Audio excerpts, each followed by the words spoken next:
and welcome to episode 50 of the Kicking Back podcast. Today I'm joined by Jon Gomm and Rob Gomm. How are you guys doing? Good, yeah. Yeah, fine, thanks, mate. Thank you very much for coming in today, chaps. I'm very much looking forward to your performance in a bit, Jon, and hearing more about your little cafe that you've got going on as well, Rob. Yeah. Very exciting. So, Jon, for the people at home that might not know who you are... How dare you suggest that I know. one of them? Like it could even happen. But for that one person that doesn't know who you are, how would you describe yourself, what you do, what's your thing? I'm like 6 feet tall. Sure. No. Right, so, yeah, I'm a singer-songwriter, acoustic solo person, so play guitar and sing. I'm kind of best known for playing guitar in a needlessly extravagant way, which some people think ruins the music and some people think it makes it better. And that's kind of it, really. Do you feel it's needlessly extravagant? No, it is definitely unnecessary. I mean, Bob Dylan didn't do it, did he? And No. I don't think he was sitting there the whole time going, there's something missing here. I need to do more like two-handed tapping. And so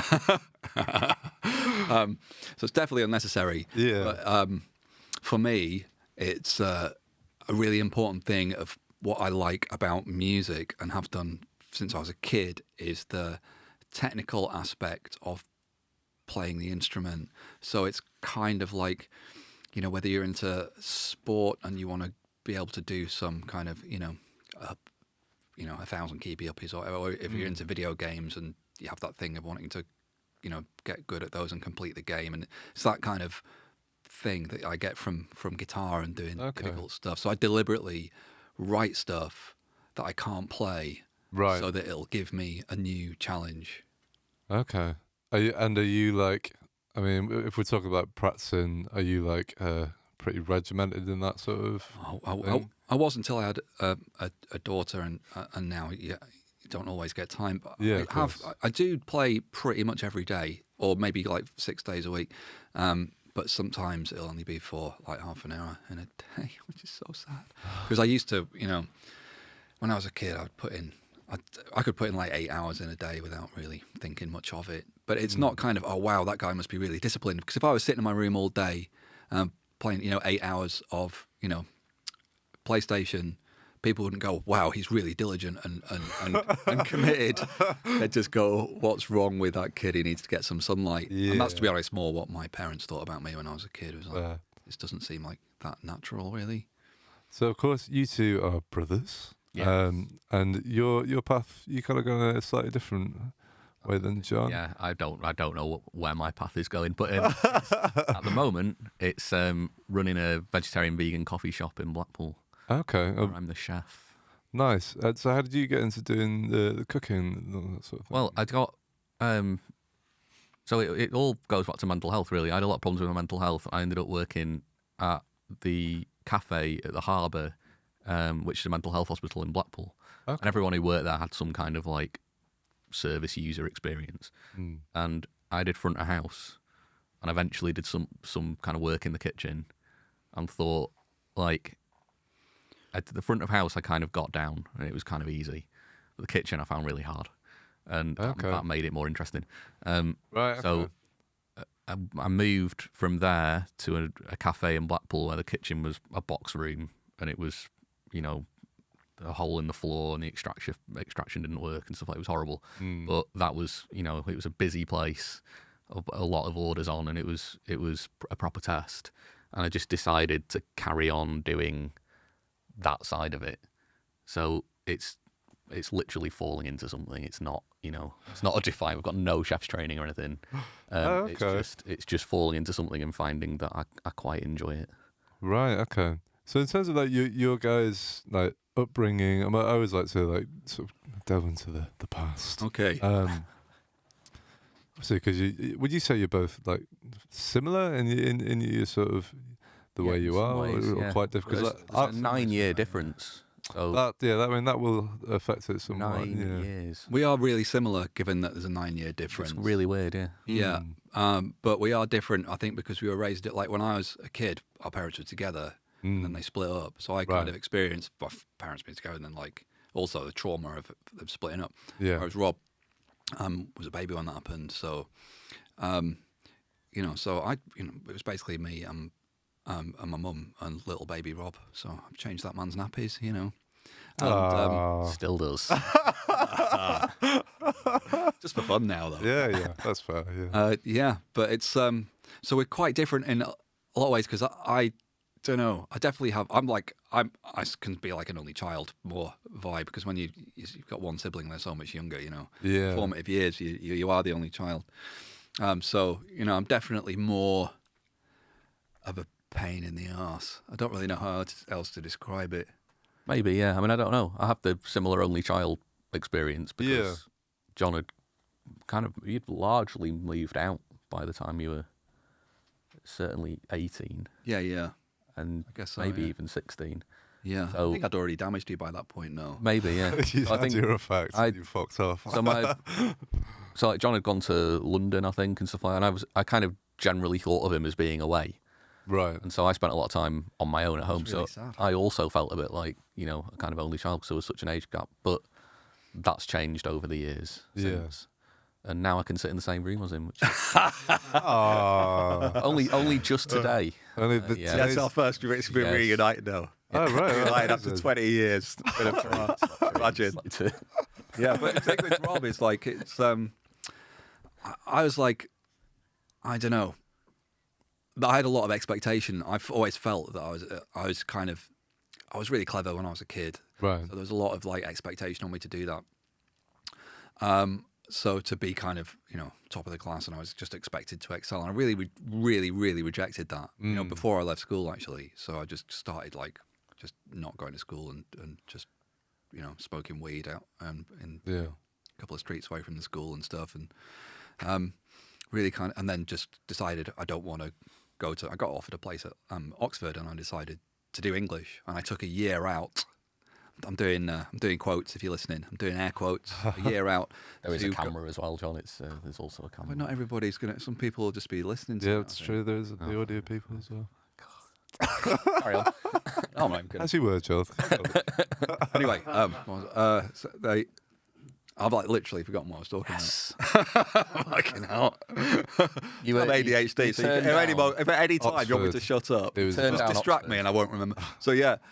Greatly upset mum by turning down Oxford. Yeah, well, and I took a year out to go to this place called the Guitar Institute in London. Right. They did a year intense course, and I loved it so much. I hated living in London, but I absolutely loved the like immersive experience of just learning to shred on the guitar every day, and it was brilliant. So, my year out is still going. Okay. Basically. Right. So that I kind of escaped that. Whereas Rob's creativity has not had a chance to really express itself. I had until no recently. Yeah, John was straight A student at school, so he was like expected to be. As we said, got offered a place at Oxford. I was not straight A student at school. I sucked. I was like middle of the road. I had ME as well, so I had a lot of chronic fatigue syndrome. Right. And so that kind of messed up my schooling a little bit. Yeah. So everything was kind of slower for me and for John it was probably the other way around, where he was like there was a lot loaded on him very quickly. So I would say it's two quite different upbringings. Right. And are you musical at all, Rob? Or Yeah, I love music. I absolutely love music. I can play a bit of keyboard and a bit of this, but I've never kind of had a disciplinarian focus on it. And so how did it spark off for you then, John? How did you start making music? Yeah. So, well, the story goes that I was watching TV when I was a toddler, and there was somebody playing guitar on TV, and I can picture it actually, but I think it's in a memory that I've superimposed from just being told the story by my dad. Right. It was Mark Knopfler on Top of the Pops or something, so from Dire Straits. So I can picture this bloke playing like a red Stratocaster, which is probably what he'd be most likely to be playing. And I just wanted one of those.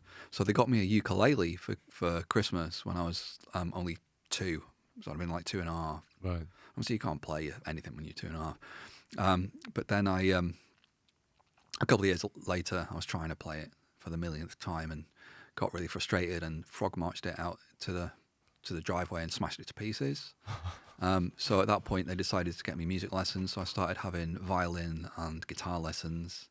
Right. And yeah, so I started really, really young. And then my dad was well into music and would go to local gigs. So there were a lot of blues gigs happening at that time, kind of 90s, Northwest. There was this whole kind of just little blues revival that was going on in this area.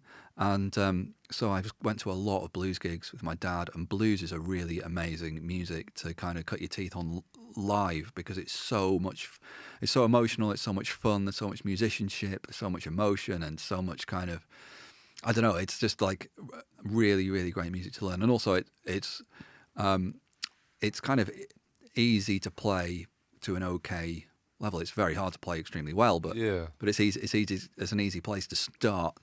It's not complicated music, and so when you're a kid, learning to do that, it's like I could get my head around it and start playing blues guitar and stuff. And so I met loads of musicians as well when I was a kid. And also the biggest thing was that it meant that I realised quite quickly that I'd tell my friends on Monday morning that I'd been to see a Walter Trout gig, thinking they'd be really like, oh wow, what was it like? And they obviously didn't have a clue who that was. I didn't realise they wouldn't, and they took the piss out of me. And so I quickly realised that being famous and being a good musician were not things that were aligned in any way necessarily. So yeah, that was a really good thing to know as well.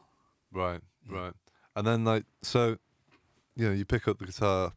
Were you playing was it electric or acoustic? You kind of like. So when I was very young, I started out with classical guitar, and then got electric guitars when I was a little bit older. Yeah. Cool. And when did you start doing I guess what we define as your sound with the what would you call that sort of this? You can't. It's not really. Yeah, you call it by the technique rather than like a sound. So people call it percussive fingerstyle or just modern fingerstyle guitar. So it's basically fingerstyle is when you pluck the strings with your fingers. Generally, you don't call classical guitar that, or electric guitar if you play that with your fingers. It's generally steel string acoustic guitar. There's basically in the American tradition, there's two ways to play it. It'd be either flat pick or your finger pick. So you either use a plectrum or you pluck it with your fingers. So it's what we would call fingerstyle. But modern fingerstyle doesn't really have much left to do with that old kind of American country style, and it's more lots of modern techniques and weird tunings and percussion on the guitar and all that kind of stuff. So yeah, that's basically what it is. And I'm one of the few kind of modern fingerstyle or percussive fingerstyle artists who sings as well. Yeah, tries to. So it's so it's kind of a interesting, not unique, but certainly when I started out, as far as I knew, it was a unique approach. And was there anyone that you'd like seen that? So many. Yeah. Right. Okay. What sort of I'm clueless in this area. Like, what artists were sort of doing it when you were? So my style is an amalgam of a lot of styles, and I don't really think of myself as having a style. I kind of developed one in the past few years, but it's really taken a long time. Yeah. But in terms of that, what you're talking about, so kind of the tapping and the weird tunings and stuff on acoustic guitar, the main guy in history was a man called Michael Hedges. And I actually have a tattoo. I don't know if I can get my sleeve up high enough, but I actually got a tattoo of one of his album covers up there, which is the first tattoo I ever got. Okay. And and he was a great genius, an incredible, unmatched guitarist ever, and just a creative genius. And he was a singer-songwriter as well, and also a kind of a really creative entity and performer. And he used to do yoga on stage as like a performance thing. It was completely, but like it was entertaining. It was like a weird dance that you would do. It was this incredibly technical guitarist, but also really interesting person. A space hopper as well, isn't he? Like I think it was like a yoga ball. Was it? It does look like a space hopper. It was almost looked like a space hopper. He just sat there playing on a space hopper. Yeah, but because it's on a space hopper, because he had a wireless headset mic, he could roll around on the stage really fast. It was really weird. And he had this dummy. I can't remember what he called it. It wasn't actually a full dummy. It was just a mannequin's head, right? Which he would just put on a pole like a spike. Yeah. So when he took his headset mic off, which is also kind of homemade, like a weird helmet with a mic on it. He would put it on this weird dummy's head on the stage, just to keep it somewhere while he was Right. doing instrumentals or whatever. Have He we was got- really, really weird. Is He there, was awesome. have we got any pictures of that somewhere? I don't know if you can find that particular with the Yeah. the dummy's No, head. It would be no. cool. He was really, There might be really video of it somewhere. Yeah. like deliberately crazy and always experimenting. Okay. Anyway, yeah, I love him. He's just a hero to me. So when did you start, I guess, like writing and creating once you kind of got an idea of Yeah, it didn't really work in that order. I've always been writing No. songs and Right. in all different styles since I was young. But yeah, I don't know. It's a good way to compose like that. You've kind of got your own little kind of band or mini kind of orchestra inside your fingers and inside your guitar, so you can really think kind of like a producer or like an arranger in terms of, right, I'm going to have this bass line and this like chord going on the top, and then this melody with this hand, and so you can really put things together in an interesting way. And yeah, so I don't know how long I've been writing in that kind of style and putting stuff together like that, but 20-something years, really long. Fair, man. I suppose there's an element of like limitation. It's good to have like limitation when writing, so it's like Yeah. you can only do a certain amount of stuff. So I guess that informs the writing process. Absolutely, as it well. does, yeah, and that's really helpful to have. So you kind of, it's every time you try and do another thing, you're limiting what you can do. Yeah. If you play a bass line and a melody and some chords at the same time, they've all got to be probably reasonably simple or have weird gaps in them, or whatever. So you end up writing weird stuff, and it is limiting. Yeah. But as you say, that is a great way. As soon as you have, it's the same as cooking, I guess. If you've got every possible flavour in the world, and you just want to put them all, you can't. It's much easier to start with a more limited palette. Yeah. It's often worth picking out maybe 2 or 3 flavours, or even looking at kind of texture. Some chefs use colour. They start a dish by thinking of 2 colours that kind of clash, and then from the colour they'll think, well, what's orange? Well, carrot's orange, so I'll do something with a carrot and figure it out. It's like, Really? it's just. I didn't even know. That's completely. It's weird. Chefs can be very weird. Yeah. Have you got like an approach like this? No, I'm or- trying to find. I'm trying to find one? an approach. I find it like it's extremely hard to sit down and create a dish because Have you tried standing up? it's got. Can we have a break? It's hard to create a dish sitting down or standing up, because it's just what I'm doing is just like it's brunch food basically. Yeah. So yeah. there's nothing fancy about it. But I would like to do more kind of creative stuff that would belong in an evening down the line, and that's Sure. what I'm working towards. Okay. And it's trying to find, like, because in this country we tend to take from other cultures and bastardize it and then just serve it as like, this is now British food is food from everywhere, Yeah. which I don't think works. So I think but I very much like kind of Indian food, and I take stuff from that.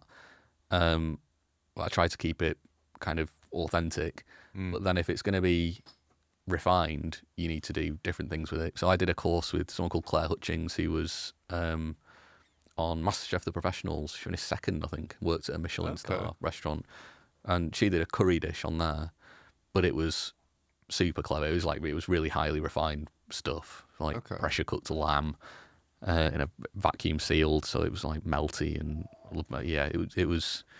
I didn't eat meat at that point, so I had to have cauliflower. What an idiot. I remember that. What an idiot. But so how she taught us to plate the salad is how I plate my salad pretty much on a curry dish now. So it's instead of just having like, oh, here's a salad, so some raita or whatever, and a bowl of raita and some cucumber and tomatoes, you kind of present it in a particular way. So you like to roll up the cucumber, fill it with raita. So it's just adding interest and flavour at the same time, and making something a bit more kind of appealing to the eye. Yeah. But man, chefing and creativity and chefing is crazy. It's crazy what is done in different restaurants. Some people use Heston Blumenthal type molecular gastronomy, and we've used a bit of that with what's molecular that? gastronomy is a Ponzi term for just like science and cooking. Right. So he famously did like a hot and cold tea dish. I think it's possibly an iced tea. So it's served as a whole thing. One side of it is cold, one side of it is hot, but it's together. Right. And there's a whole set of kind of there's a chemistry as to why that works and how it works. So it gives you that sensation. If you've ever liked hot and cold at the same time, some people hate it. I love it. Then you've got that sensation and also different flavors going on. But there's nothing wrong with like literally just throwing some food on a plate and serving it. You can do that as well. So it's not it's just. But I'm probably like my brother in that I'd rather do something that made me feel like I was, doing some. Sometimes I think like, I could just buy some ingredient. I could just buy some pre-made stuff and serve it. Yeah. That's what everyone else does. So that's what so many other places do. It's like, but I can't do it. It's too feels wrong. So it's like we make every element of our dishes ourselves, so that it feels like I'm putting the work in. I'm learning how to make breads and make sauces and all that kind of stuff. Nice. So yeah. Nice. Let's say you were going to cook a 3-course bang-up meal, a showstopper meal. Okay. What would your 3 courses be? So, definitely prawn cocktail, and then probably just a roast. And You wouldn't do any of that because some sticky it's toffee vegetarian pudding. for a That's start. basically just Christmas Day, isn't it? yeah, that's the last meal I can remember. So, I have no idea what I'd do. I don't know what the dishes would be, but that's not how I'd start thinking of it. I'd try to think of it as being 3 things that work together in some way. Right, yeah. So I might even use the same ingredient across 3 dishes. So like, there's probably a way you could use an avocado across Yeah, starter, definitely. a main and a dessert and that kind of thing. So I would, A dessert avocado? Is that? yeah, you can turn it into a mousse or an ice cream or Yeah. Okay. there's loads of stuff you could do with it. So I'd probably think of it that way. I don't know what the 3 courses would be exactly, Yeah. but I would start by thinking, what kind of flavors do I want it to have? How do I want each dish to look and that kind of thing. But just 2-3 dishes off your menu. I mean, could. no, you don't yeah. have a dessert dish, Don't have a dessert dish, no. but you do have stuff that definitely would work as either Yeah. a main or a starter. Mhm. Have you seen the names of any of his dishes? I can't remember them all off the top. Oh, of they're my head. all very, Creeping Death. That's That's a good, yeah, that's a George, good could name you and a pull good up? dish. it's a band. Could you pull up the menu? Believe. It's Upside Down Coffee, Blackpool. I had a look before. They're all they're named for like various, like Ryan, my business partner, is really into kind of heavy music, Okay. like heavy dirge, like Are we talking like death metal, like screaming, loves guttural? loves some guttural scream. Okay, yeah. So a lot of the dishes are named after, like, I think Creeping Death are a kind of heavy metal or maybe like a doom metal band. Okay. I might be I've eaten wrong. them all. I've eaten them all, so I can tell you. Here we go. So, Abracababra. That's his vegan kebab. It's spectacularly good. In fact, I'm going to tell you what it's like because Rob's too humble. So yeah, please do. So it's basically I don't know how you say that actually the name, but seitan. It's like I Seitan, think yeah. it's like a wheat thing that can be used to make a kind of what might take the place of meat. And in this case, it is like doner meat. Okay. Really, really similar. It's Right. really spookily similar to doner meat on this kebab that he makes, and it's on the homemade flatbread, and it has like this beautiful, like in Morocco they call it a jewel salad or a jewel salad. So it's this kind of finely chopped, really nice salad, and then it has these little tiny cubes of like this kind of chili jelly. I don't know what you call. Are you just call it. inventing tomato this? jelly? Just reinventing this dish. This sounds a lot better than the actual. No, that's it. It's got the tomato. No, it doesn't. Is it not? It doesn't. But it might do now. That's quite a good idea. It's, What does it have on it then? I can't remember. it's got It a might be any, salad, Just confused. and then it's got like it's got a writer that you made. writer, and so it's like just having it's like a flatbread. Yeah, kebab. yeah. But the seitan's ancient. Seitan is wheat gluten. So if you were to wash flour, I know Yeah. that sounds really weird, but if you were to just wash flour and wash away all the other elements of it, you're left with gluten, and it's just like springy and firm, and It's really good. it is. It can sounds be. a bit It gross can when you be. describe No, it. but it can be awful. It's like when you've made. If the first time I made seitan and I poked it and it sprang back into place straight away, I'm like, I don't want to eat that. I don't. It's like eating a muscle. It's like a literal eating a bicep. Why would I want to do that? But there's ways you can treat it and season it that make it really interesting.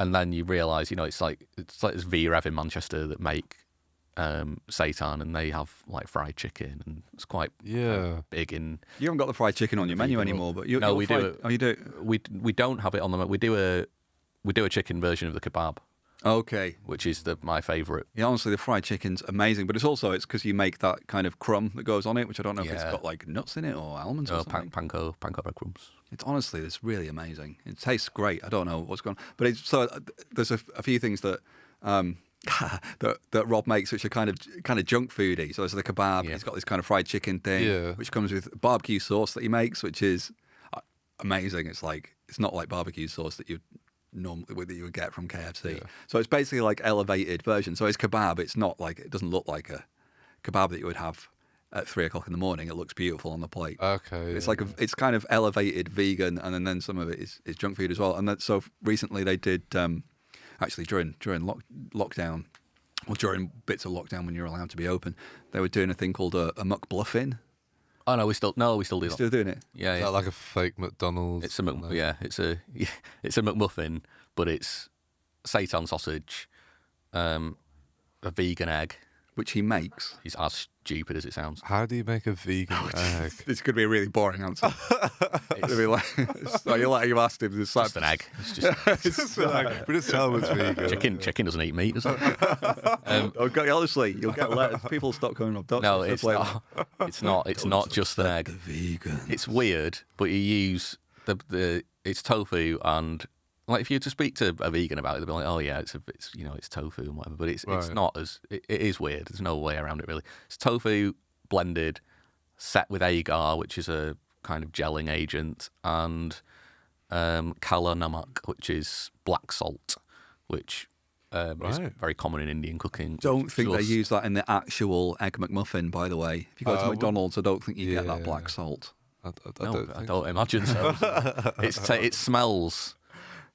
It smells of farts. It's like when you're like making the egg, it's like, oh my god. But it gives you that kind of eggy flavour. It does give it an eggy flavour. Yeah, so it's crazy. The things you can do are crazy. But there is like a thing in vegan cooking where there's a lot of imitation of meats and dairy, which I do some of. But then there's a lot of vegans who are just like, but I don't want to eat something That sort of thing. like meat. I'd rather just eat something else. Right. And we do other stuff that's like the power trip, which is mushrooms on toast. It's well not cooked. mushrooms. It is mushrooms on toast, but it's really. It's nice. really also he's doing this stuff in Blackpool, and we're both from Blackpool. Yeah. So we're probably allowed to say stuff, but he's had people come in to his cafe who've never tried avocado. In their lives. Yeah, I was gonna ask. What's the kind of? Is there much of a vegetarian vegan? There's thing going more on of one than there has been in Blackpool. Yeah.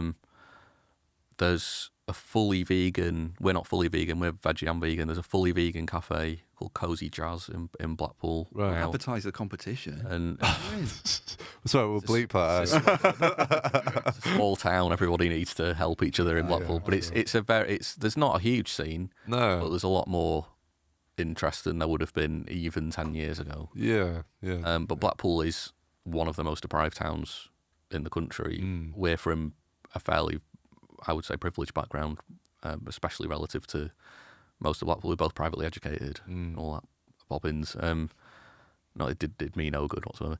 But it's a town that is the council's determined to drag it up, but central government cut funding, so their way is to invest in property and bring in business and big chains and stuff like that. So there isn't much independent kind of localness in Blackpool, and we're trying to do some of that. But there is no doubt whatsoever. I'm doing it there because it's my home, and I love Blackpool for all its issues. but it's maybe the hardest, if not the hardest place to be doing what we're doing. Yeah, There's no general audience really for what we're doing, so we're really trying to, we don't rely on vegans as customers. We rely on people who want something that's like, it's a nice space. It's like it's a warm space to be in, and it's comfortable, and it has a nice vibe. Yeah, And there's houseplants everywhere and stuff. So it's like we kind of lure people in with that, and then hope that they like the kind of weird food that we do, whether they eat meat or not. And it's building that up over time that is, it's a tough town to do it in. Sure. It's the price as well. So like Rob's making stuff that you can, like even just the egg McMuffin substitute vegan version. Yeah. Everything's like making a handmade roll for it, handmade egg, handmade, and then meat substitutes that are made, and it's like it means that you can't charge like £3 for that. Yeah, you know what I mean? time. And in Blackpool, if you charge what would in Manchester be considered a really cheap price, most of this stuff in will Manchester think, would be cheap. they'll think, wow, that's really expensive, and so it's tricky. Yeah, it's a really tough market. Yeah. How long has the cafe been open? We opened in February 2020, 1 month before lockdown. You've done well to stay afloat, though, mate. It's bizarre. So I would say early on, that kind of we got 10 grand from the government, and that probably helped. But there's no question it's been a massive hindrance to the business to be open and closed for so long, because you're building up customers, and then it's like, you're gone for 3 months, and so much changes in that time. Lots of people, hospitality's been decimated by COVID.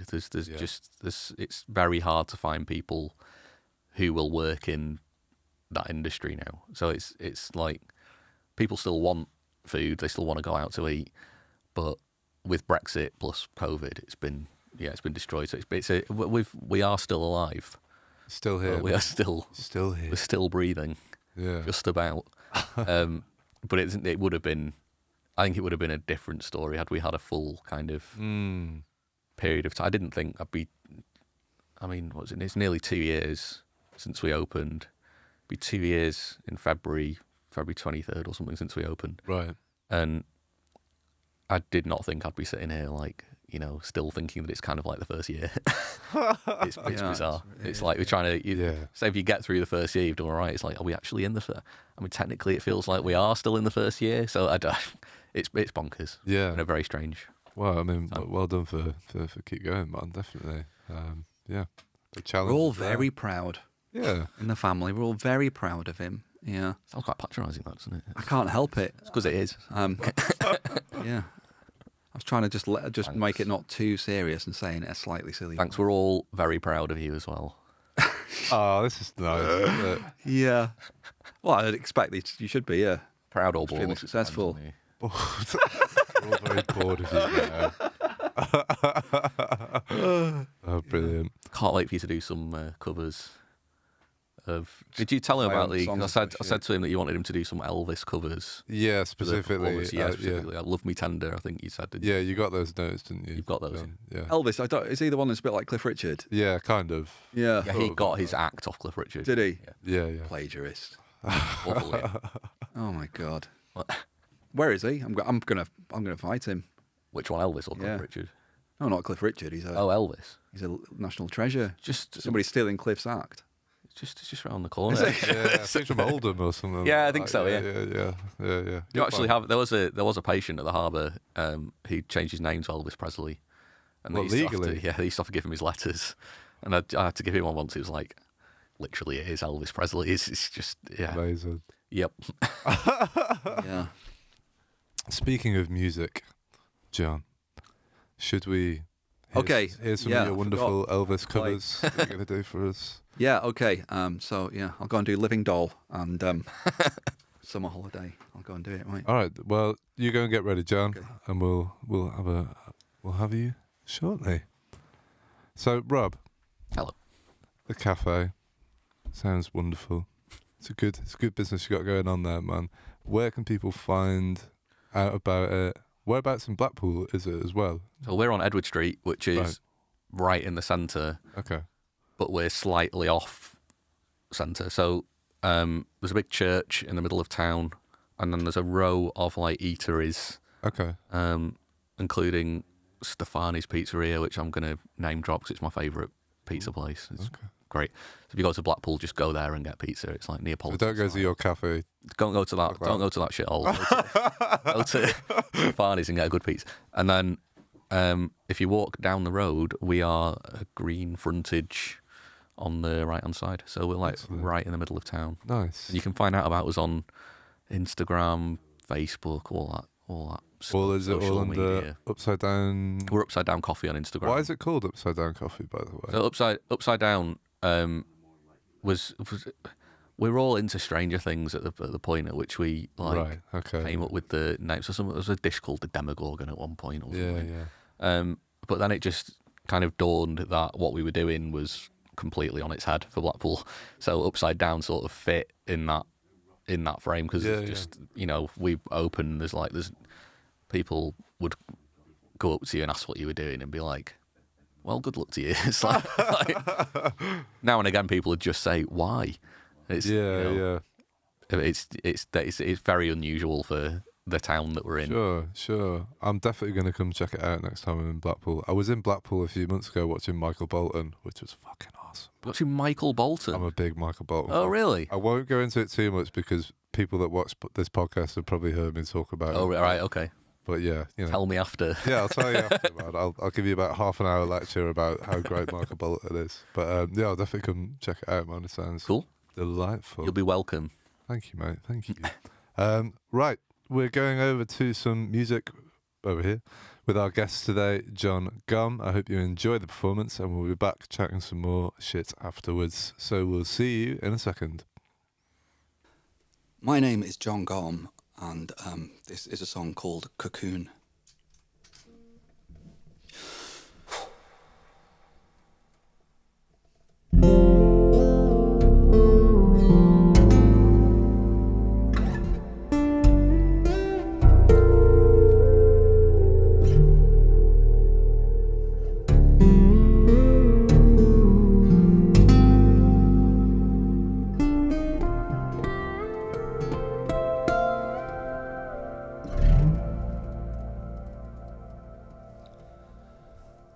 Wrap up her limbs so she can lie,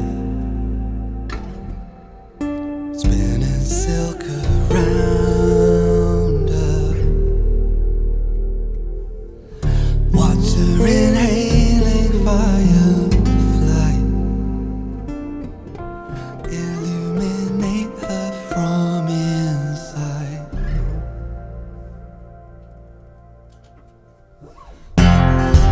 Got to cocoon her, construct a new infant heart. Will I teach her my fears if I try to protect her? Got to cocoon her, construct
Thanks.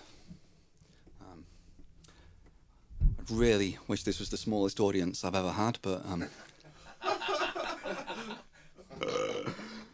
there's always been worse. Right.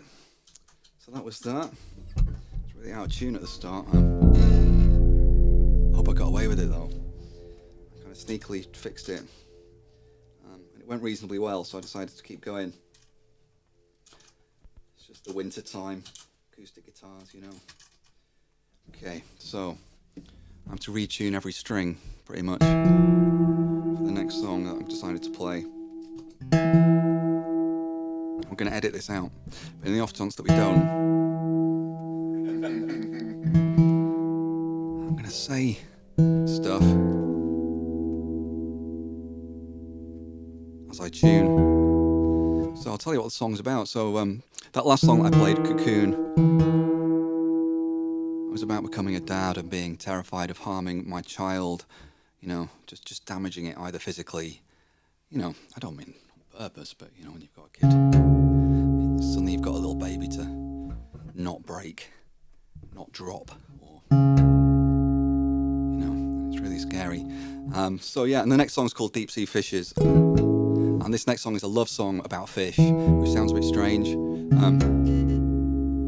but I have many mental health diagnoses over the years, but one thing that I've always experienced is depression intermittently. So yes, what I tend to do when depressed is kind of avoid anything that might be overly emotionally taxing. So I tend to watch stuff about, I'm really into science, which is often not that emotional. So I watch a lot of nature documentaries sometimes, things like that. And one time I was watching this thing about fish, and it was about the fish that live in the very deepest parts of the very deepest oceans. And down there, the fish that live down there, they are terrifying looking. You know, they have like huge fangs and gaping jaws and dangling, flashing things. And where they live, it's freezing cold all the time. It's pitch black all the time. There's almost no life whatsoever. And it didn't really help my depression thinking about these hideous little guys in their unbelievably bleak landscape and their unbelievably lonely existence. And I was really worried about them for a few days until I realised they must come from somewhere, right? There must be like a daddy hideous sea monster and a mummy little hideous sea monster, and they must meet and fall in love and make little baby hideous sea monsters. And that made me feel a lot better, and also just made me think, how is that any different from my life? And so I wrote a love song for the fish, and it's called Deep Sea Fishes, and it's better than you think it's going to be from that, I hope. I'm going to Deep Sea Fishes, take one. That fills you with confidence.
myself from vision, my strange and twisted form. You see your own reflection, I see myself in yours. A fluttering of thermals holds us warm and close. The things that seem eternal are the things that change the most.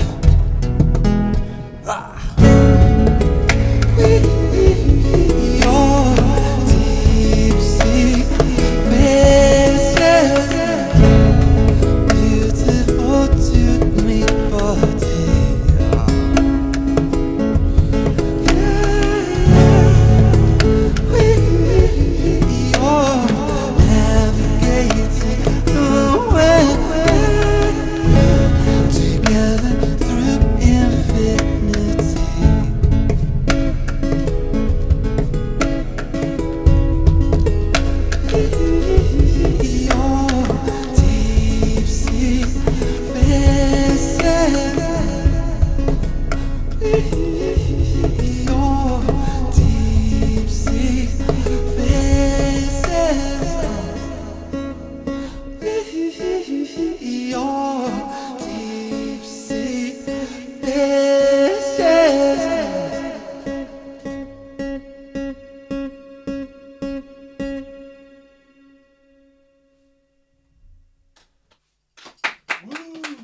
Thanks for that, John.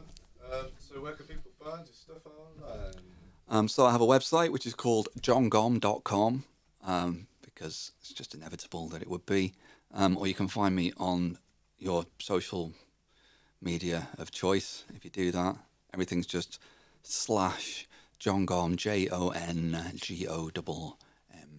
and yeah, say hello or whatever. Thanks, John. Hello and welcome back to episode 50. You've just watched a delightful performance from our guest today, Jon Gomm. Well done, John. Delightful. Thanks. Delightful stuff. So, John, tell us about the two songs that you played, what they're about, how they came to be.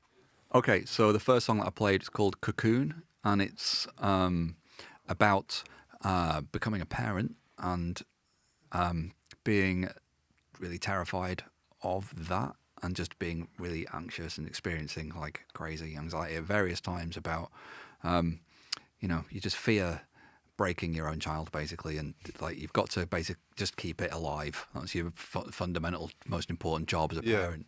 And when they're a tiny little, incredibly squishy and vulnerable little baby, it's really scary. And then also there's a general fear of damaging your child psychologically as well. The scariest but also best thing that I ever heard about being a parent was that everybody's internal monologue, their kind of reflexive things that they think as adults. Yeah. So in any, particular, maybe in a new situation, you have reflexive thoughts that might be quite typical of you to have about yourself. So all of those are the things that your parents said to you before you could speak yourself, or when you were learning how to speak. Those are that you learn that internal monologue from your parents or whoever's caring for you, And that's really, really scary, but also really amazing, because if I wasn't going to be, which I hope I was, but it makes me the kind of parent who's constantly trying to encourage their child to do things that they think they can't do, and give them confidence and reassurance and feeling of security all the time in what I say. So anyway, so that's what that's about. Although it doesn't get onto that, it doesn't get onto the solution. It just addresses the problem really. Sure. And then the second song that I played is called Deep Sea Fishes, which is a love song about fish, because I am actually really attracted to fish. No. Said you wouldn't talk about that. Imagine if that was a thing. It surely is a thing. It probably There's a thing for everything. I can't catch them. Try. They're too slow. I think they know. Play more in the I think they know what they're in for. I think they know what they're in for. And they're like, it's a love song. I was watching a nature documentary while depressed. Right. So I was really depressed, and I was watching this documentary about the fish that live in really deep bits of really deep oceans. So it's kind of new footage of, species that hadn't been filmed before.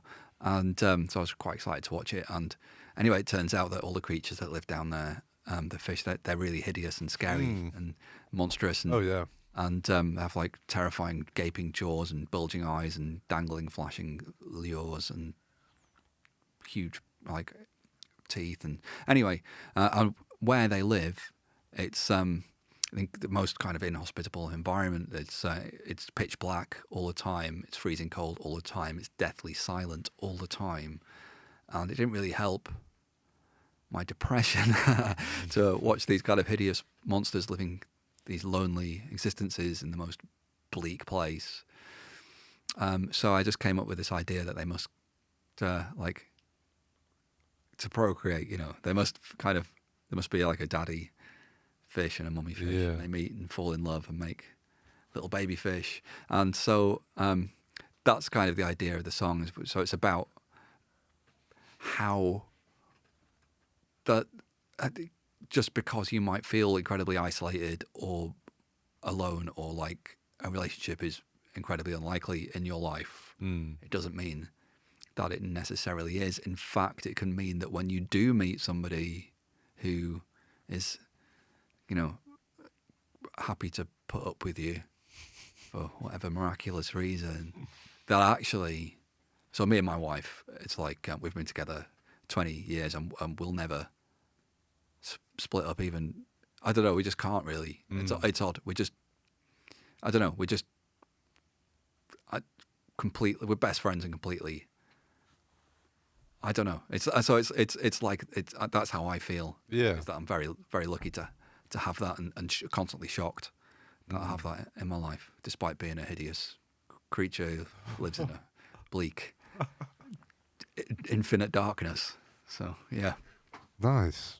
I wanted to. I mean, both of you like briefly mentioned things about your mental health in the past, and we're big on that on the podcast. We've had psychologists and all sorts of people on. I kind of just wanted to understand that what your experiences have been and how you sort of cope with it. I mean, I was digging through your Instagram earlier, John. Mm-hmm. I know there's a post somewhere. It was going on about the start of 2021. You'd had a bad year and stuff like that. And so yeah, I kind of just want to know a little bit more about that, if that's okay. Yeah, I mean, so I was first kind of told that I had depression when I was a kid. I guess I was probably about 13 or so, and so depression, general anxiety disorder, those first two things I would have got diagnosed with. That went on to be bipolar disorder and then rapid cycling bipolar disorder, both of which were incorrect. And then kind of at the start of lockdown, I was really struggling with that. And because obviously work-wise, it's a nightmare. My daughter was, about to start school. It's an awful situation. It's been awful for everybody to a greater or lesser extent. And things were kind of quite bad again after I'd kind of been on a reasonably, no, not really, I've never been on an even keel, but I don't know. Things were bad enough that I wanted to try and figure it out again. And I'd kind of given up because I've been on medication for bipolar, which made me a lot worse. Right. Made me really doubt that diagnosis. So I self-diagnosed myself, which is often what happens in mental health. So I basically did a load of reading and tried to figure out, okay, which seems to most fit my symptoms. And this thing called BPD, or borderline personality disorder, which seemed to be something maybe I had. So I went to a psychiatrist and said, do you think maybe I've got this? And me being me, I'd written out like pages of notes as to why I thought I had it. I wasn't trying necessarily to say, this is it, please give me medication for this. But I was aware that probably would happen, because that's generally, what does happen in my experience. And they did agree, and they prescribed medication. But then my sister-in-law was investigating some stuff, somebody that she knows, which is like neurodiversity stuff, so autism and ASD and ADHD. And she suggested that she thought that I might have ADHD, and I honestly thought that was hilarious because I had this weird stereotype of what ADHD is, from when I was a kid. That was just basically naughty, disruptive children, Sure, yeah. or whatever. And I was never really like that. I was always felt like I was quite detached and didn't know what was going on, if you know what I mean. I was that kind of kid. I was not really disruptive. I just, it was just kind of, I would blurt things out all the time, and I still do. But anyway, yeah, so it turns out there's very different kinds of ADHD can present itself in really, really different ways. Right, okay. Because it's not like a mental health condition. So neurological stuff certainly causes mental health conditions, especially if it's undiagnosed or untreated. It can definitely cause mental health problems. But in itself, it technically isn't one. And it's not, you can have any kind of personality and have ADHD. So the stereotypes they really need to go away because Yeah. don't help. So anyway, I ended up doing a quiz online. There's one on the World Health Organization website, which is just a little self-assessment thing that you can do for ADHD. And I did that quiz and I scored I just answered a very strong yes to every single question, but they just seemed like everybody would answer yes to those, Right, It yeah. seemed to me like, and there was one that I couldn't get out of my head, which is, do you feel compelled to do things as if driven by a motor? It's a Oh. weird turn of phrase, and obviously they've chosen that probably incredibly carefully, that phrase, and I couldn't get it out of my head. I was just trying to make some toast the next day, because I'm always trying to do everything, which is a weird thing, but I'm always trying to do everything that I'm ever doing. So I'm trying to make toast while thinking about the next thing that I'm going to do, and the next thing that I'm going to do, and the next thing that I'm going to do, all at the same time. Yeah. It's like just having a load of TVs blaring in my head, which might be about things I'm going to do, or might just be about random things. And I just started to think about ADHD more and read about it a little bit. It's like, oh shit, oh wow, I do have that. So I got an assessment for that, and she said, yeah, you absolutely, I'm in no doubt that you've got it, and like both types, and tried medication, and that was really, really unsettling at first, and very weird. The medication's so different from things that people might have taken more commonly for depression or anxiety. It doesn't affect your mood in any way. It's like putting on glasses. I cannot describe what it's like. Oh, right. I cannot describe what it's like. The best description of ADHD is an impairment. That's the best word for it that I've heard, in my opinion. And the first day that I took medication for it, and a lot of people have this experience, and it sounds really life-changing, but it is, but it also isn't. It's not like a total fix, but I was with my wife just at home, and I was just looking around going, everything looks kind of different. It looks the same. I can't put my finger on. Everything just looks different. There's nothing weird happening. It's not like taking a pill, like taking ecstasy or something. Happy to talk about druggies. I've tried everything. Where like colours get brighter. It is speed, isn't it? Effectively. Oh, it is technically speed. So like, Okay. medications that you can take are definitely, effectively, the most common one, which is not the one I take actually, is pure amphetamine. So Interesting. yeah. In this country, the most common brand will be Amphexxa, and it's literally pure amphetamine. The one that I take is methylphenidate, and it's a stimulant, but it doesn't have a stimulant effect on you if you've got ADHD. It has the opposite effect. But anyway, so I was trying to figure out how everything looked different, and my wife just said to me, she looked at me and said, "Does it look still?" And I was like, "That is exactly it. Everything's not bouncing around anymore. Everything's not moving around, and it's not like anything was ever moving around. It was just that I was able to say to myself, and this sounds really odd to anybody who's not got this condition, but I was just able to say to myself, I think I'll look at that plant. And I'll just look at it for a bit and go, oh, that's quite nice. And then I just look at a picture on the wall and just look at it for a bit and let it be in my attention if I wanted to, and just look at it and then look at something else.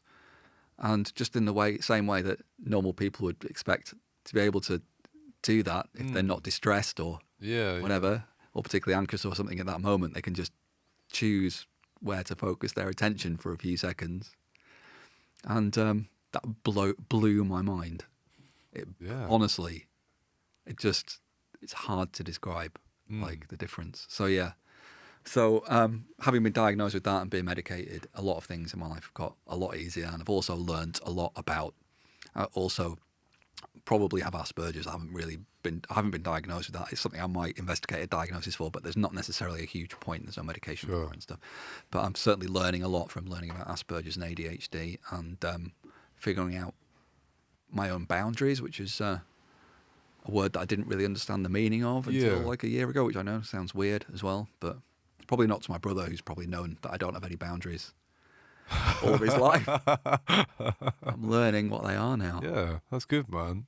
Would you say like looking back on like how you behaved and stuff, would you say that having ADHD has like affected your like creative process in a way? See, people always go for that, and I'm really, really wary of it, because most people with ADHD are no more or less creative than anybody else. And people want to call these things superpowers, or like there's like a whole superpower side to it, and it's like, you know, there are, but often, I mean, I don't know if I'm allowed to say things like that, but there's a book, the most famous book about ADHD. I forgot what it's called, but it's written by an American psychiatrist, and it's a load of case studies, and a lot of people are unapologetic assholes, and they say, you know, you've got to be an asshole to get by in this industry, you know. I don't know what I'm doing. They're all American. That was a very good American accent. They constantly, like, you know, making excuses for why they treat people like shit. Sure. And the thing is, they've got ADHD, and that's making them struggle with things in a certain way and not have any patience, and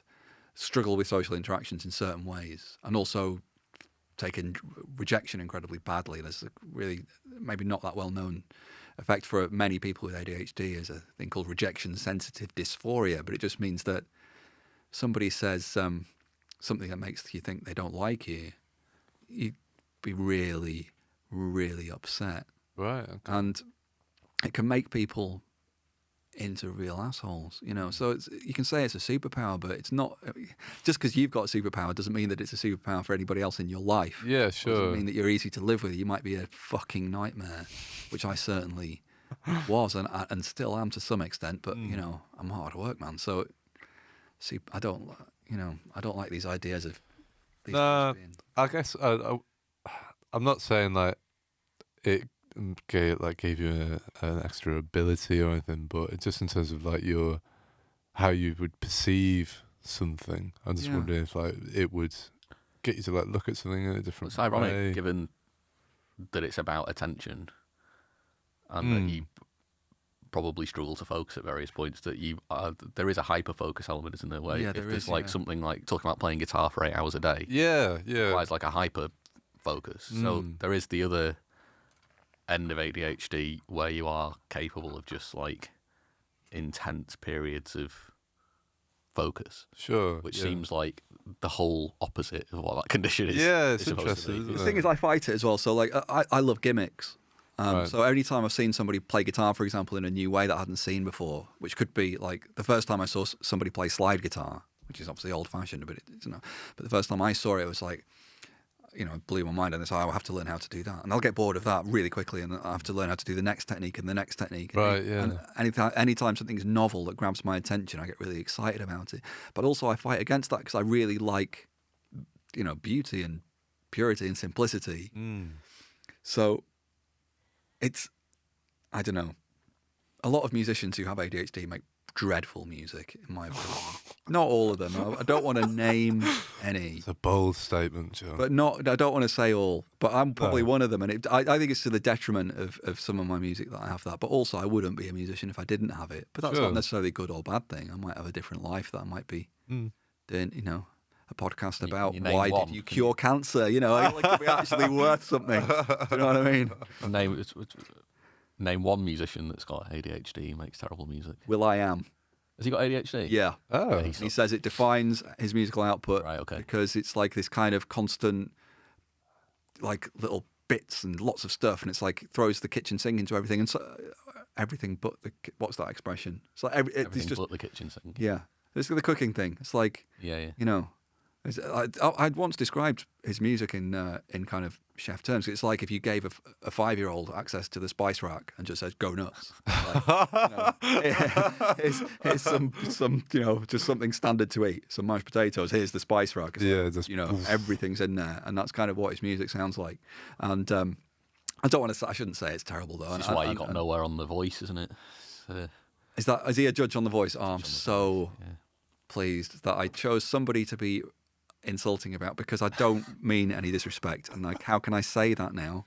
He's actually one of our biggest followers. Is he? Yeah. His is the first ever music played on another planet as well. Oh, really? Yeah, I think his music was the first ever thing. So they like a robot on Mars played some Will.i.am. Oh, that's a shame. Am I saying it right? I think it is Is he Will. called William? It's not William, is it? Why not? I think it is That's Will. an A. There's 2 dots between. Yeah, there is two some marks dots. off, I just heard it said. I didn't Or know an that there was I. punctuation.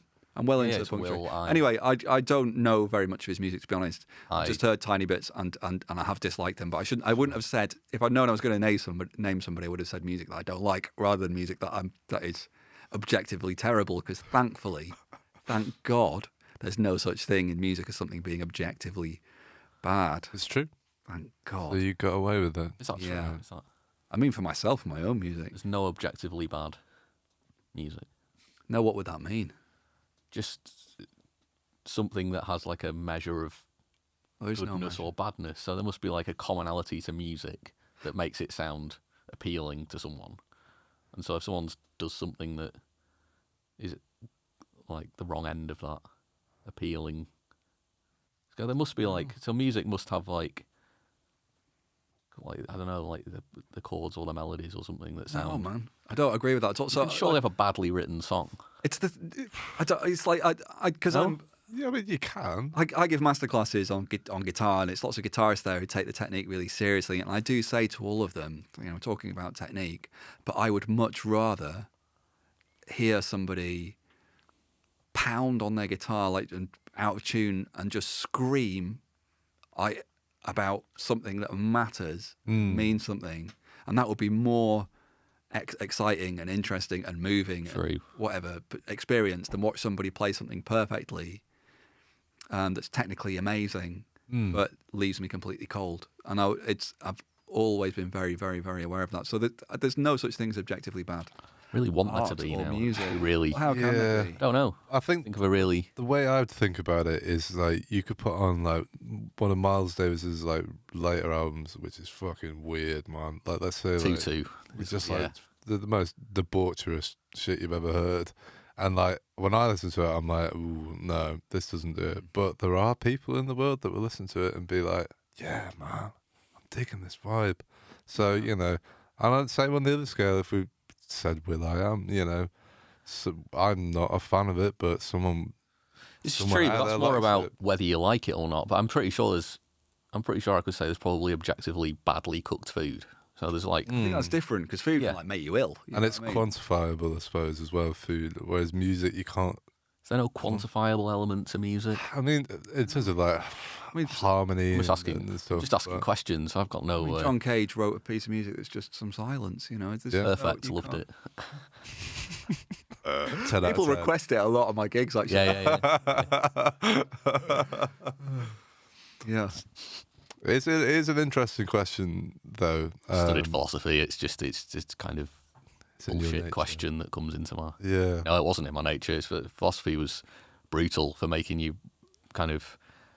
I did it out of the thought that it might be interesting, and it turned out that it was really like, it's not just contrarian questioning. It's like it really, it both helped and greatly hindered my mental health to study philosophy. Okay. It helped because it gave me. So just my illness is fundamentally irrational because my mental illness is largely based around anxiety. Okay. So I've been diagnosed with multiple anxiety disorders and I've got OCD and that kind of thing. And they are at their core irrational. OCD is thoroughly irrational. So you have like an intrusive thought that might be that you're going to, I don't know, push someone in front of a train. I'm not going to do it. I'm glad you clarified that you weren't going to do it. That's Or a tram, as I was on earlier. If if you do hear a news story about that, it wasn't me.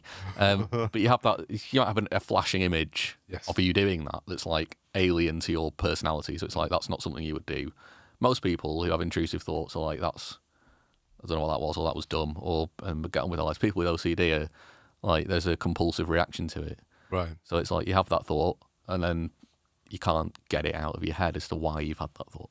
Okay. It's like, have I had that thought because I'm a bad person? Or is there some part of me that wants to push someone in front of a train? Like, I don't think there is. And it just circles, and you'll find ways to get out of it. So there's basic stuff, like the classic example is cleaning, but that's, you know, many people with OCD do not have any rituals related to cleaning whatsoever. I don't really. Yeah. Well, I do clean my kitchen at work, but you know, it's just a weird thing. So philosophy was like, you've got that irrational brain in my head, and then I'm reading like Descartes, who was a firm rationalist. So he's like, I think, therefore I am, and go from there. And everything had to be kind of super logically rational. So it challenged my own thought processes, and I wasn't getting quite kind of the treatment I needed when I was studying that. So it helped me realise like how irrational my thinking was, by giving me a model of rational thinking. So it was great for that. But in other ways, there was so many times where you would like be confident in a belief that you had, or in your opinion or something, and then you get shredded by a lecturer. So it's just, so it kept making you kind of like, so you really began. So it also engenders self-doubt if you've got the wrong mind for it. So when you're talking about music, for example, it's just like, you know, there's a philosophy of music. There's philosophers asking these questions. You'd probably find them really irritating. I don't know. But it's, to me, it's interesting. Yeah. As a kind of, so any subject I'm into, those are the questions that kind of come into my head. So is there not some kind of like objectively good music or bad music? I don't know. That's I want to know now. No. I don't know. I think the question that you need to be asking. I mean, yours is not objectively bad, isn't it? Really.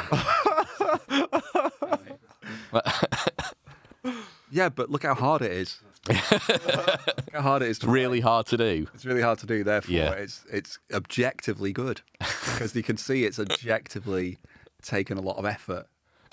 It's really hard to climb Everest, but it's a waste of time these days, isn't it? It's already been done thousands. Why are they still doing it? What's the point? Just to say you've done it. God, I don't know. waste of time. I've got no desire to do something like that. No, me neither. No, Yeah. I don't get that stuff. No. Anyway, I think people are more driven, like when you said that the Mount Everest thing, I immediately pictured in my head someone going up there and taking a selfie for their Instagram. Probably, I feel like yeah. that is maybe the only motivator I've done now. it. Yeah. I don't did know, that people want to do it because they feel like, I want to challenge myself. accomplishment. It's like, okay, well, why don't you challenge yourself by like challenging the idea that you want to do that? That's where I would start. I really want to climb Mount Everest, but why, Rob? Yeah. Maybe the real challenge is answering that question. Yeah, exactly. So you say I don't have to do it. Exactly. Excellent. Interesting. What's down here that you're so scared of? Don't we That you could avoid by standing at an empty mountain? climb our own Everests every day, don't we? Yeah. In life. That's beautiful. Don't we? Oh, Rob, know, that's so beautiful. Getting a tram to Eccles. Oh. That was Everest for me. You know, once upon a time, genuinely, I was thinking about this today, I could not get on a bus until I was in my 20s. So I was so really? paralysed with anxiety about it that my mum got on a bus with me. And I must have been in my early 20s. So I'm 36 now. And that's how bad my anxiety was. Right. Today I've gone to Manchester on the train, and I've got a tram. I've got a tram in Manchester before. I've got a tram on the Blue Line, I think it was, to Eccles, and it broke down. And it it broke down as well. Yeah, it was quite funny. I was saying before, there was some kids on the tram who were like just, you know, excited about everything. Sure. And the announcer said that we're going to have to go back to the previous platform and like reset. So I don't know how it works. We had to like reverse and reset the computer and start the tram again. And he said it'll take 3 to 4 minutes, and this little girl just shouted, I'm not staying on here for 34 minutes. So I had a great time. That sounds good. And once upon a time, I would not have done that. anything like that. So that's my daily Everest. Nice, man. Keep your mountain. You get similar stuff with ADHD because you constantly think, I've lived in constant fear that I'm going to fuck up. So that I'm going to forget. So touring, I love touring in terms of I like seeing new places and I love playing, especially to new audiences. It's amazing, and I've been all over the world. But I've had times when I'm constantly in a state of either low or high level fear because I constantly expect that I'm going to get lost, or I'll forget something, or I'll blurt something out and offend somebody, or say something which is stupid, or just do something wrong. And I'm constantly, I'm going to spill a cup of coffee over one of your keyboards when I arrived. I'm really clumsy, and it's because I'm really just physically not that coordinated. And often the case with people who are neurodiverse, and also can't pay attention, so I'm really prone to accidents. And figuring out things like when I'm supposed to be on a plane. I'll get there really early, and I'll be in the terminal, and I've got hours and hours. I try and, with ADHD, the most common thing is that if you've got to be somewhere at a certain time, you kind of have most people with ADHD have got no concept of time passing really, right, in a measurable way, in any kind of, an hour and 5 minutes. It's like hard to tell the difference. And so I've got 2 hours before I've got to go to the gate, and I'll just be I'll get my guitar out, do a bit of practice, in the terminal. I'll do that quite a lot, or go and look at a shop, or go and have something to eat or whatever, and suddenly I'm late, and I don't know how it's happened, and that happens every single time pretty much. Right, interesting. And it's really baffling and confusing and scary because you're not in control. It's like somebody else is driving, and it's really, really weird. So you get really anxious about similar stuff, but I think with a different, I'm not naturally an anxious person, but I just make myself anxious because I'm so unpredictable to myself. So are there, so between you both, are there any sort of coping techniques, things that you do in your daily routine, anything like that to sort of help with this stuff? Is there things that you've picked up that are kind of I've had extensive therapy, which is some of which has helped, some of which has been not that helpful, but sure. I use some CBT techniques, and there are techniques that I will use to help me put kind of worry into perspective. So if I'm worried about a particular thing, there's a thing called the worry tree, which is gives you a model for what you're going to do with that worry, and it kind of leads you down a solution path. So it's like, are you going to do something about it? Yes. What is that thing?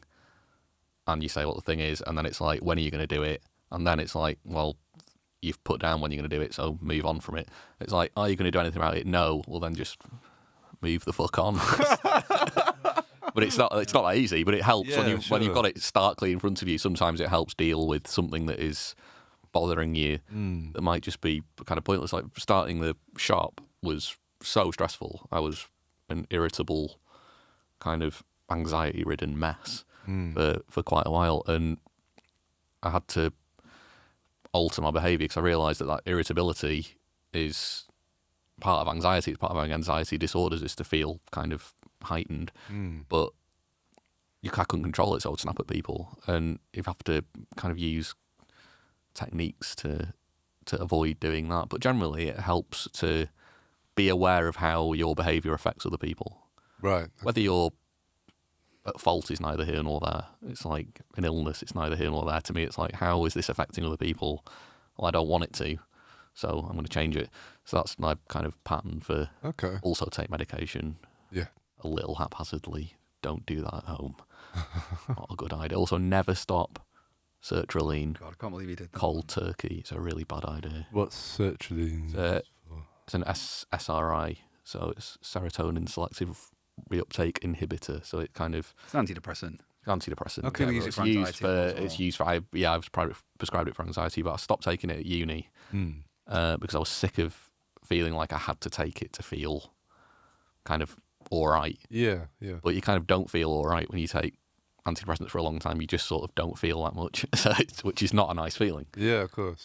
But not taking it at all quickly was like an explosion. So I felt all the feelings at once for quite a while until it eventually got out of my system. But then when it got out of my system, I hadn't recovered from that process. So it's like, you really need to go back on it. It's like, so it's just, I take medication those are my coping Fair. mechanisms. What about you, John? Is there anything? Also heroin. Oh, heroin is good for all this stuff. Yeah. As well. Yes. What do? I do kind of. I've always struggled to learn stuff like CBT. I haven't really got the patience, but I do yoga. Really enjoy that. Oh, nice. But I do kind of quite intense kind of yoga, like Ashtanga yoga, which is like quite physically, like you're kind of sweating and shaking by the end of it, rather than it being just lovely and relaxing. It's still relaxing though. It's odd. I find it incredibly relaxing. Whereas if it's just really gentle, I find that really annoying. I need a bit more exertion. But that's my favourite kind of exercise to do. I do that most days. But playing guitar, to be honest, really helps me. Particularly doing mindless stuff like playing scales and that really, I've always really enjoyed doing that kind of thing. So, yeah, and you know, I also take medication. I didn't for years, but now I'm on ADHD medication, which is quite different. Actually, for the first time ever, seems to help me. Every other medication that I've taken has made me worse, even if I've taken them for quite a while. So, Sure. So yeah, so that's great. But yeah, I also see a therapist at the moment because I'm learning about neurodiversity. So I've got a therapist who specialises in that, and she's helping me learn stuff about Asperger's or ASD and ADHD, and that's incredibly helpful. Yeah, and that's really quite intense as well, because I've learned so much weird stuff about myself and the way that I think and the way that I communicate, and the way that in which other people communicate is really different from me. It's odd with me and my brother because we communicate in really, really similar.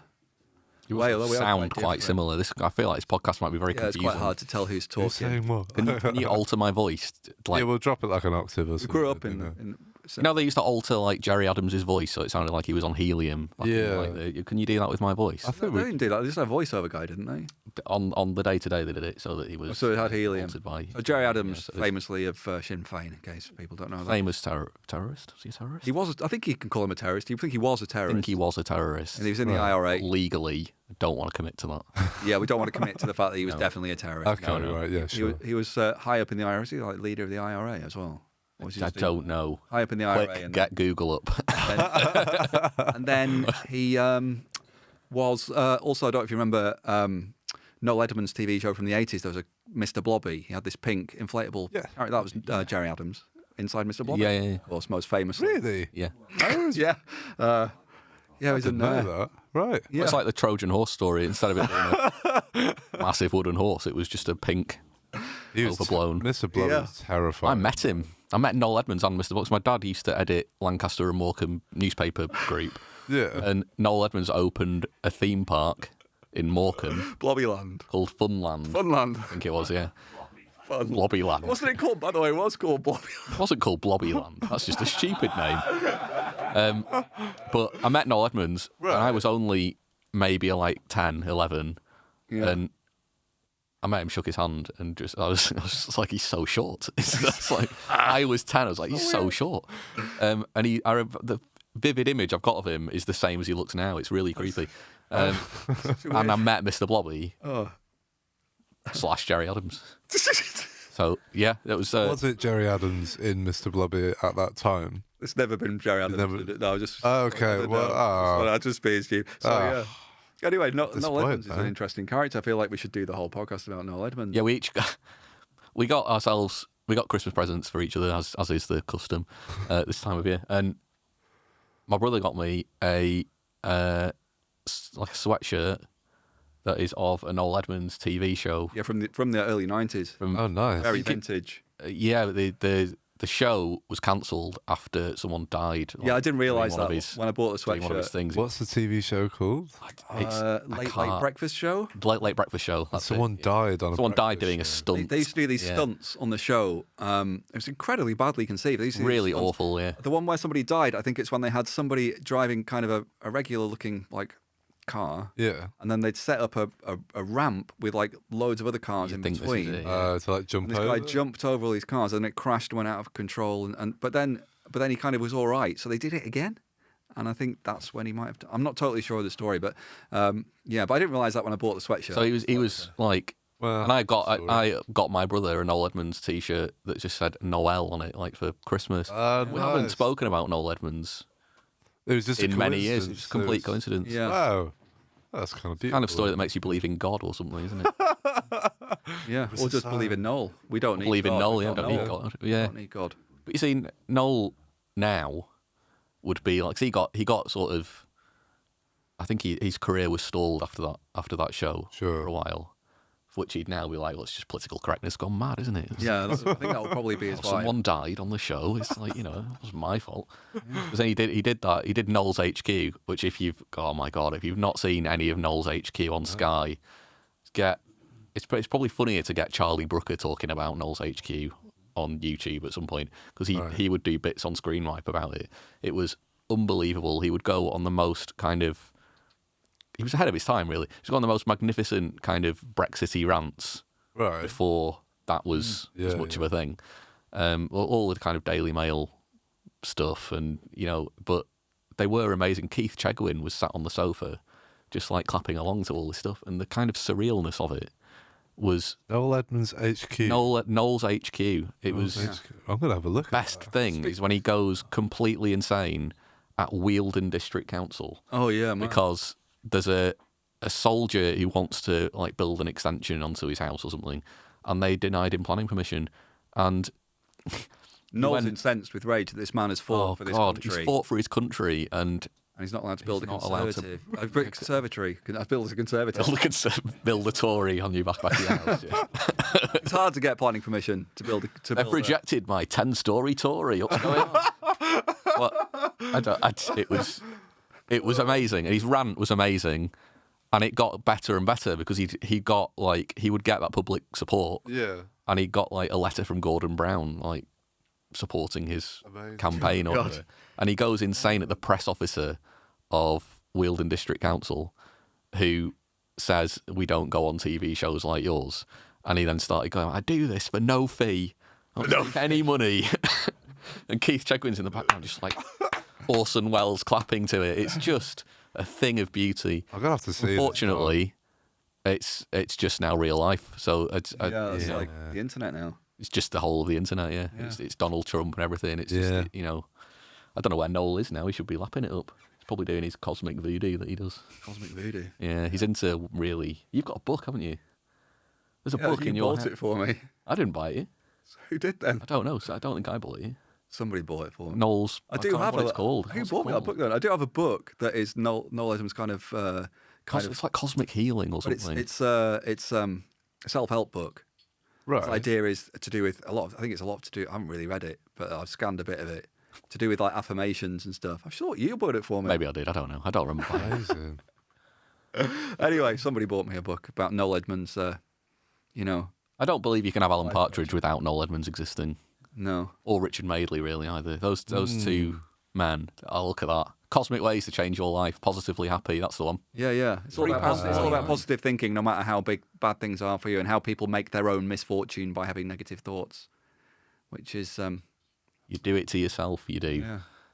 Said That's what Tom really York, hurts. but also really hurts. No, that really. hurts. You just stop doing it. I love that. It's a great song. Tom York and Noel song is Edmonds. Is it just? Just it's just. Yeah. Yeah. Great tune. Wow. I did not think we'd be talking so much about Noel Edmonds. Yeah. So speaking of weird right wing politics, you once met Tommy Robinson, didn't you? Yeah. Do tell us about this.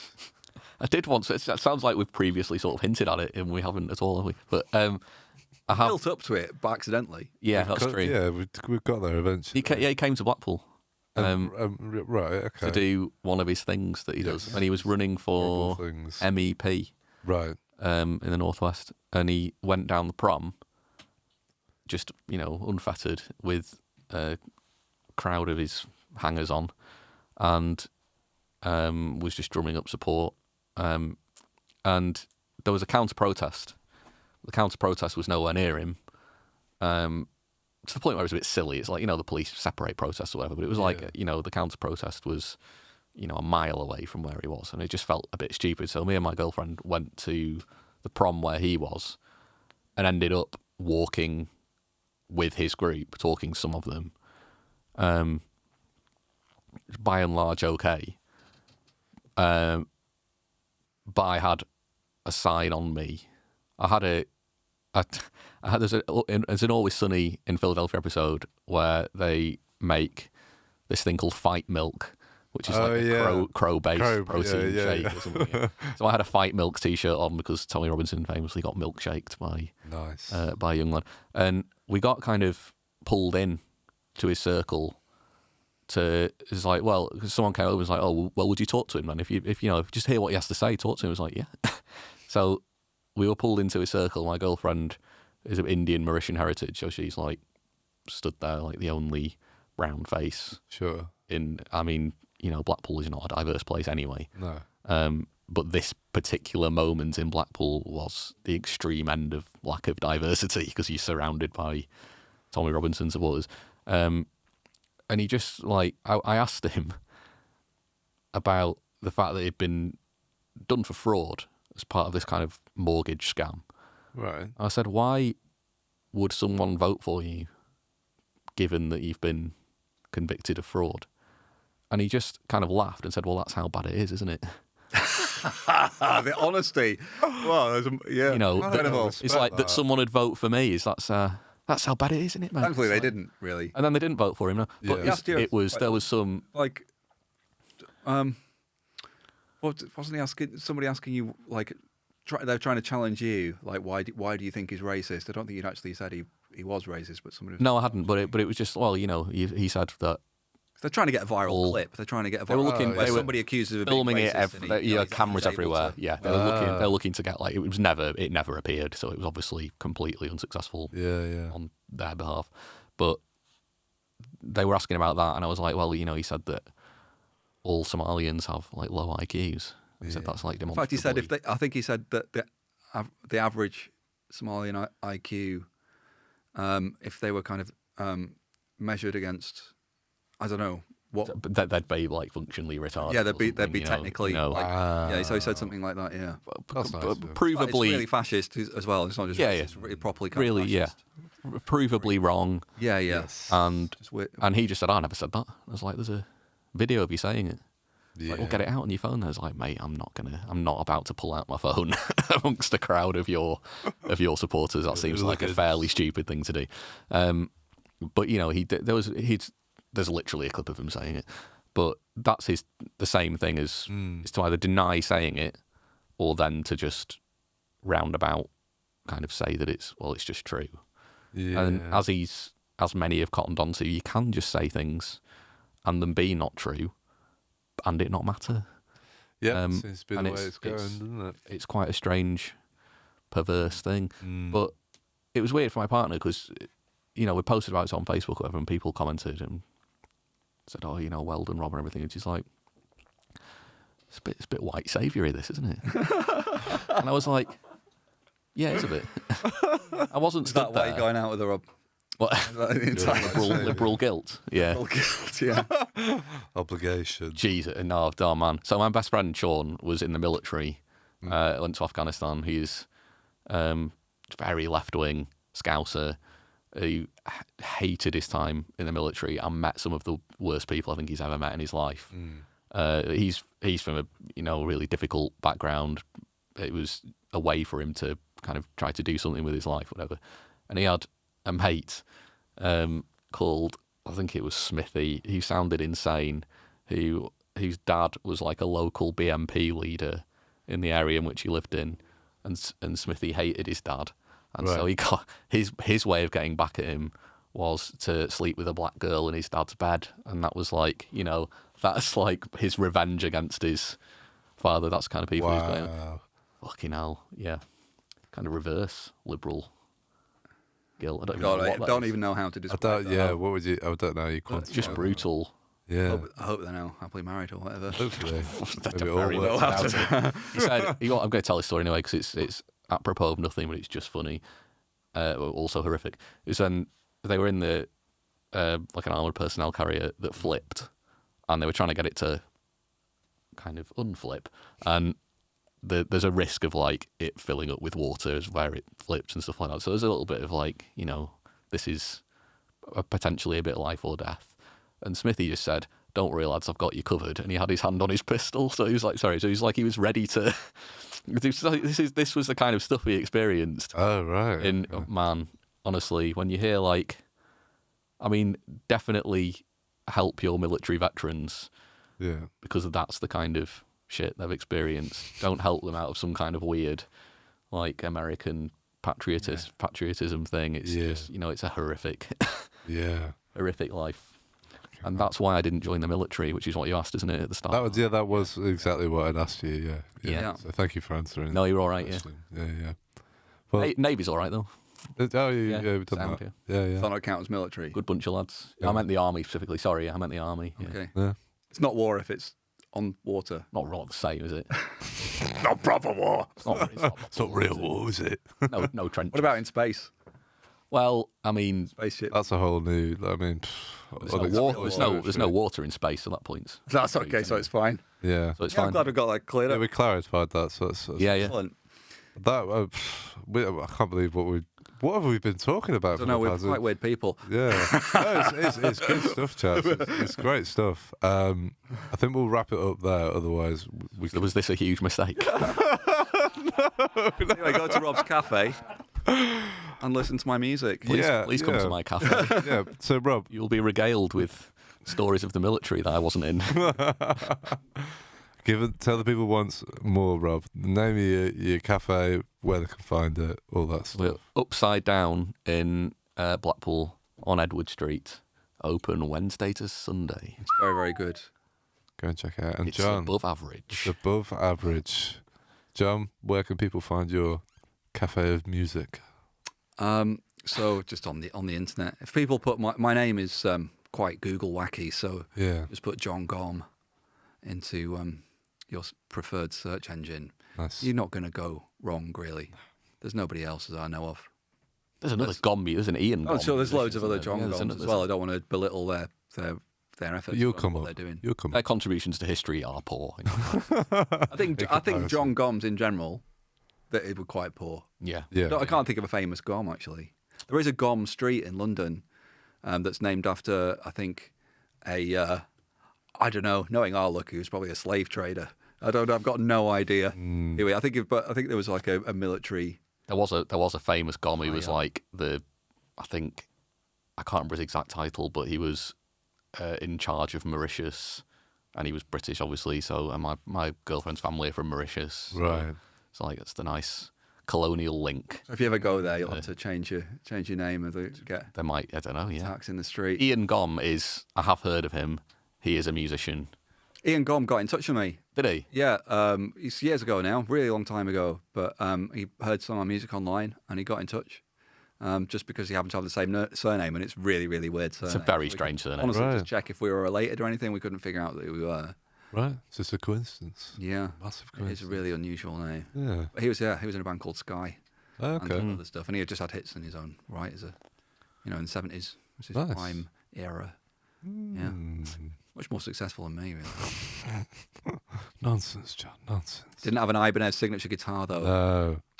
I'm not trying to slip that in now. It's just. Well, I actually had that written down, but it's a beautiful looking guitar. But Can't wait Should to use that in arguments. I get into an argument in the street or some road rage. If you got an Ibanez signature guitar, I don't think so. I'd get it'd probably be Steve Vai in my. I want a signature knife now or something. Is that it could happen. It could signature happen. apron? Yeah. Just make your own one. You can't just get aprons. Signature carrot. One carrot. On carrot, yeah. I do have one more question for you, chaps, before we wrap this sucker Uh-oh. up.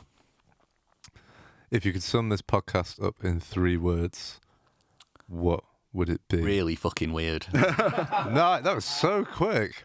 Yeah. Nice, Rob. That'll do. Do I have to do it as well? Cool. If you've got one, you don't have to. Okay. Not my brother. Not my I'm going to go John. No, I'm going to go Noel Edmund Mad. That's what I'm going to go with. Thank you very much, chaps, for coming on today. Thank you. It's Thanks. been a pleasure. I wish you all the best of luck in the future. Thank you to the people at home, whatever camera we're on, I don't know, this one, for watching. I hope you enjoyed. Stop fucking changing the camera, you bastard. I hope you enjoyed the performance. Go and check out Jon's performance. It's going to be on our YouTube channel as well. We do podcasts every week with different artists. So come and subscribe to us and join the fun. We'll see you all in the next session, whatever that will be. And that will be it. So, yeah, see you next time. Goodbye. Thank you for listening. Be sure to subscribe to the podcast to catch up on new episodes every week. Also, check us out on our Facebook and Instagram at Rec Rooms, where you can find out about our other exciting music series. We also have this and all our other episodes of the podcast up on our Rec Rooms YouTube channel for your viewing pleasure. See you next time.